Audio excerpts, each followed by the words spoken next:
when we talk about being hurt as children, and how many of you feel kind of uncomfortable when we talk about being hurt as children and being hurt by our parents? How many of you feel some mixed feelings or feel guilty about criticizing parents that were well intended or who loved you? And when I use words like abuse, does that start to feel uncomfortable? Yeah.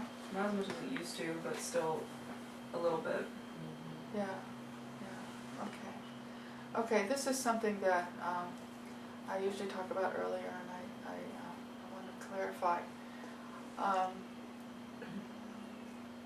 One of the things that happens, especially in religious circles, I have found, is that there's a real confusion around responsibility and feelings about who's doing what, and this continues even way past the time that somebody was a child, to the point where it's really hard to even talk about it with the person who did it. And it could be religion, it could be something else, but in this case, let me see if it helps to use a story, to use an analogy. Let's say that you were in the, let's imagine a driveway of a house, and there's a garage, and there's a garage door, and there's a little kid playing in the driveway, maybe driving around on a little tricycle or something like that, but there's a little kid playing in the driveway, a toddler, and then the garage door opens and a car comes out, and the parents are in the car, and supposedly there's a babysitter somewhere, but the parents are not aware of the toddler, okay, and they're going somewhere. They back out and they hit the toddler. They don't kill the toddler, but they injure the toddler, and they realize it and they stop. They come out, and guess what? They've broken the toddler has a broken leg. They didn't mean to do it, but they've done some serious injury to the kid. What's the first priority here? They didn't mean to do it. They're good parents. But what's the first priority here now that they've hurt the kid? Take care of him. Take him to the hospital. Huh? Take him to the hospital. Take care of the kid. Right? That's pretty obvious, right? The focus is on the kid. What if the mother goes, oh my God, I didn't mean to do that, I'm so sorry, I'm a good mother, I'm you know, and she's like having this panic, and she goes, don't blame me, I was just in a hurry, I didn't mean to do it, and she wants the attention. And somebody on the sideline, you know, is thinking that they should focus on her. Doesn't that seem a little off? Mm-hmm. And the kid is bleeding? Does the mother deserve some help? Later, because it's going to end up making the kid feel like, oh, if something bad happens to me, my first priority is going to be to make sure my mom feels okay. Okay. So how about if somebody is raised in a religious home and just really got what we would call religious abuse, and now the focus is on the parents who innocently did it, and the kid is supposed to say, oh, they didn't mean to do it, they were good parents. Okay, so what I'm saying is, how about if we make these two different things? Okay, this is what I suggest, is that we make them two different things and that we order them. And one is start with the kid. How about if we get the kid to the hospital and get the leg looked at, and we ignore the parents' problems for the time being? And that does not mean that they don't have feelings or that they're not good parents. It does not mean that. And that's really important, that it does not mean that. It just means that we're not attending to them right now. And you know what? Maybe the mom could get into therapy later with somebody else. Mm-hmm. Right? I mean, who's responsible for her feelings? Or his feelings, the dad? Who's responsible for them? They have parents.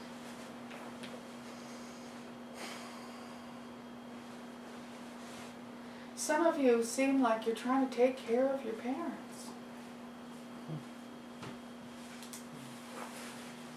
That's still assuming, though, that, I mean, any decent parent is going to be horrified that they hit their kid with a car. What about the situation where you have parents and they think that hitting you with a car was the right thing to do and it was your own good, and if you just stand behind the car, they'd hit you again? Yeah, or that it was your fault. Like, why, like, to the parent who, like, you get injured and they yell, why were you there in the first place? What's wrong with you? Why are you so dumb? Okay, Or right. they drove away completely oblivious that they even hate you. Okay, right So now. many shitty kinds of parents. Oh my god. Okay, It's really all of amazing. all of the above. Okay, let's deal with all of the above. Whatever the parents do, however they react. And mother gets out of the car and says, "Good." But Asshole. And But- smokes a cigarette. Oh, that was good. Tweets about it. oh, I got a taser here. Let's finish it. That's for you. I know. What? It doesn't really matter. It doesn't really matter. What I'm saying is that what I'm trying to do is separate the issues, separate the people, because let's say this child grows up. This child grows up, and this child develops a relationship between their inner child and their adult self, and they're dealing with a limp. This is what I'm talking about. This child grows up and walks with a limp, and is going, I have no idea what happened to me, why I have a limp. Right? And then they figure it out. Oh, it's because I had this accident when I was a kid. Or, let's say, oh, something happened, I don't want to know anything about it, my parents were good parents, and they don't want to find out anything about it because their parents were good parents. Or if their parents say, I don't want to talk about it. You know, everything is all murky because there's this confusion about the parents' feelings. Or, not the parents who were good parents, but they don't want to deal with it. The point being that we're not focused on understanding the limp. We're not focused on what happened to the child and helping the child. Maybe there's a surgery, maybe there's some physical therapy, maybe there's something that can help this person. But we're not going to get to it if we keep worrying about the parents. So all I'm suggesting is that when we're talking about you helping your inner child and working with your inner child, that for the time being, we're not going to be talking about either how good your parents were or forgiving them or analyzing them in any way. That does not mean that you can't do that at some point. Because after this kid has been to the hospital, don't you think after the kid has been to the hospital and is totally fine and is safe and cared for, that somebody can then turn their attention to these parents and help and talk to the mother and talk to the dad and say, look, I know you didn't need to do it, or, you know, maybe you should take better care of your child, or whatever intervention. I'm not even going to get into the part about the parents right now. You know why? Because I'm here to help you with your inner child. And I'm not here with your parents. Your parents are not here. And so I'm trying to assure you that for the time being, you're responsible. Your first priority is to your own injured child. You're trying to get your child into that ambulance to the hospital and take care of your own child. That's your responsibility.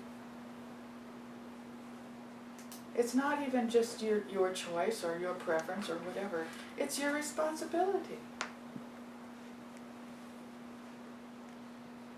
And if you don't, if you're all say, well, you know, my parents didn't meet my parents, or whatever, I understand that, but you know what? Alice Miller would say, that's an abuse of the fourth commandment. And she thinks, you know, she wrote a whole book about that the fourth commandment has caused child abuse, that parents have gotten away with hurting their kids. What is the fourth commandment? Honor your father and mother. Is there a commandment that says honor your children? Is there even one? No. I mean, she got a lot of flack for the books that she wrote because she said, you know, that children do not deserve to be beaten. At least nowadays we have child protective services that will you know, intervene in families that are beating their children. At this point, we do not have child protective services going into families that are beating children up mentally and emotionally. But that's where you come in. That's where you come in. That's what we're doing. You're intervening with your inner child to rescue your inner child. Because no one else can do that at this stage. And for the moment, I hate to sound harsh, but we don't care about your parents. Does that make sense to you? Am I offending anybody? We don't, it's not that we don't, I should modify that. We don't care about your parents right now. We have to get the kid to the hospital. You know, the fact that you guys are panicking about hell,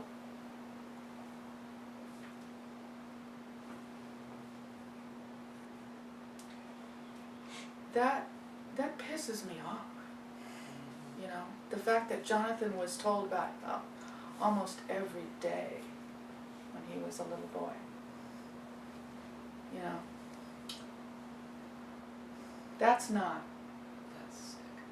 That's worse than being beat up.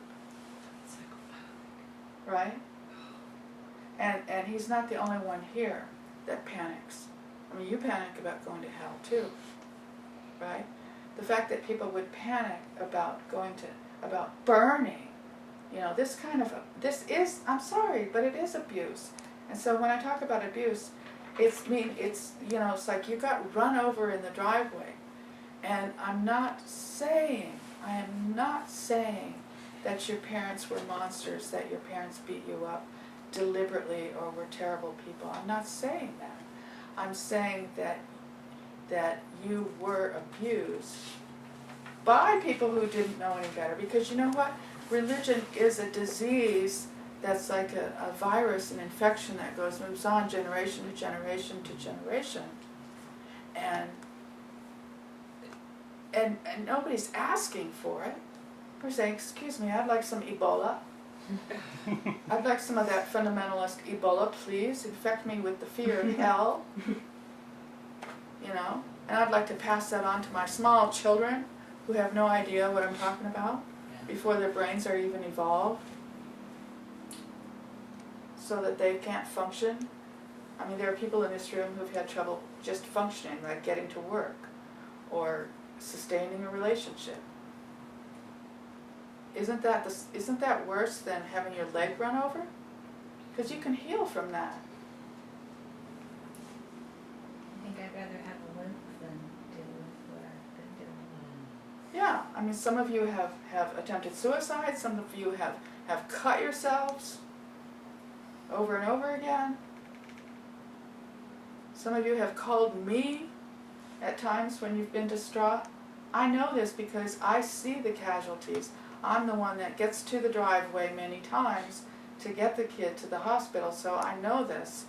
And, you know, over the 20 years since I wrote the book, my book is kind of mildly written because I wrote it 20 years ago. Since then, I've seen it, how serious religious trauma is, and it's much worse than I even thought. It's much more widespread than I even thought. It's much deeper than I ever thought. And that's why I ended up writing those articles about religious trauma syndrome. That's not even in the book.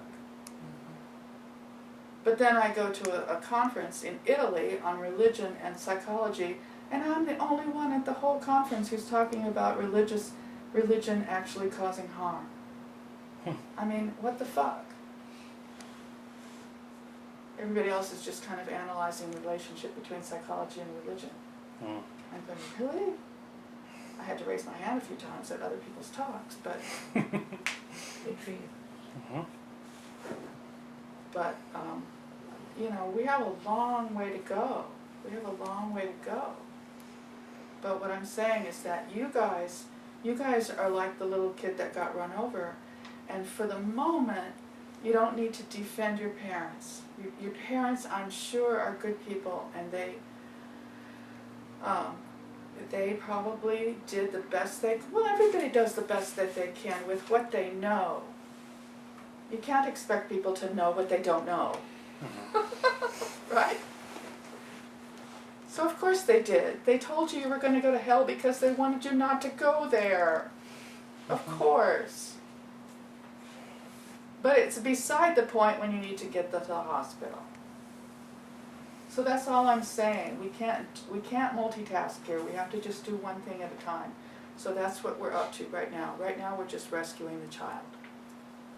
And by the way, those of you that feel like, oh my God, I need to get more out of this retreat, you can come to more than one retreat. We have levels. We have retreat 2 and 3. We have advanced retreats. You can come back. Okay? Please come back. We'll keep going. But this one is like level 1, rescue the child retreat kind of thing, with emotional hijacks or amygdala hijacks, things like that. But there's more reclaiming. There's a lot of reclaiming to do. There's embracing the world. There's sexuality. There's reclaiming pleasure. I want to do a whole retreat on reclaiming pleasure. And a whole retreat on creativity. That list in front of you is a list of messages from parent to child that are the complete opposite of what the messages are that were damaging to you. And these messages are sometimes spoken, sometimes just implied, but you can make clear to your child some of these messages. You can be crystal clear with some of these messages, making sure your child needs more than just food and water and shelter. Your child needs psychological food. People that have come out of religion and feel damaged are sometimes, if they're conscious, if they become conscious like this, sometimes make amazing parents, because they are sometimes really clear about some of these things with their kids. I bet you're a really good mom. I bet you're a really good mom. She's got a toddler. She's got, how old is your son? 14. 14. You've got a 6-year-old? 6-year-old. Yeah. I'll bet you're very clear about some of these things with your children. Yeah, actually one of the things that I mark is something that I really feel I need to tell my son. Yeah. And sometimes I'm not like that way. I was talking to someone about that I really feel that I need to enforce that on my child, like to give him that part that I didn't have. In fact, having a child ends up making you conscious even more of your inner child. Because you're saying these things to your real child and you find yourself saying it to yourself, right? Yes. It's really interesting that way. Even holding your baby, you can feel yourself holding yourself. Yeah. And you know what's interesting too? All of what we're covering can be taught to children. I've been totally amazed, including the idea monster, the adult and child, because everybody has a relationship with self. And so even a child has an adult and child. And I found this out because I've been doing this work for so long that I was doing this work when my kids were children, and they were young, and they got it. They got it. So yeah. So my kids talk to themselves all the time. Anyway, okay, so what we're gonna do is in your list is called emotional do-over, and we're gonna take a break first and come back. We're a little behind schedule, but I've already done the monster wrangling. We can cross that off. We talked about that yesterday. But we're going to start on that, and what that is, it also has been called the baby wrap. And what that is, we're going to take turns, and we're going to spread a blanket on the floor, and we're going to take turns where one person at a time will lie on the blanket, put their head in the corner, get wrapped up like a baby, and then everybody's going to gather around, and we're going to take that paper that you've already worked on, and while you lie there and close your eyes and regress back to being a baby and a child, and I'll be at the head beside you, and talk to you and help you relax, and then we'll pass the paper around to all of your family members, and we will read to you all of the things that you marked and let you listen. Okay? And when we're done, we will all pick you up and rock you. And put you down. Okay? And we'll take turns doing it. You don't have to do it, but I think once a few people have done it, you'll see that it's really nice.